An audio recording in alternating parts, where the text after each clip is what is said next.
Про нападение на журналистов российские федеральные каналы молчали почти сутки, а происшествии успели подробно рассказать оппозиционные СМИ. И только на следующий день первые скупые сообщения появились на сайтах федеральных медиа. К этому времени одиночные пикеты возмущенных насилием активистов с требованием расследовать нападение проходили в центре столицы перед зданием администрации российского президента. Загудела пресса Норвегии и Швеции, ведь их граждане были среди пострадавших. Власти этих стран потребовали от российской стороны объяснений.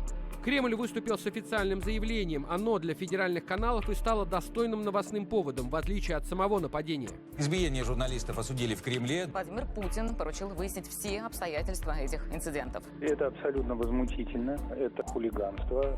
Ни один из каналов не ставит под сомнение официальную версию хулиганства. Об обстоятельствах нападения рассказывают подробно. Микроавтобус международной группы остановили. Неизвестные в масках вытащили испуганных людей на улицу и стали избивать их кулаками и палками. Около 20 вооруженных человек напали на журналистов и сотрудников комитета против пыток. Людей избили, у них отобрали мобильные телефоны. И вот на этом месте подожгли микроавтобус. В больнице сейчас 4, в том числе 2 граждан Швеции и Норвегии. Возбуждено уголовное дело по статьям хулиганства и умышленное уничтожение имущества. Рассказали федеральные СМИ о нападении на офис комитета против пыток, произошедшем той же ночью. Но при этом ни слова о том, чем занимается организация, о ее предыдущих конфликтах с чеченским руководством. Не объясняют и зачем иностранные журналисты ехали в Чечню. Об этом можно узнать из норвежских медиа. Винстед писал об убийствах, пытках и злоупотреблениях в Чечне.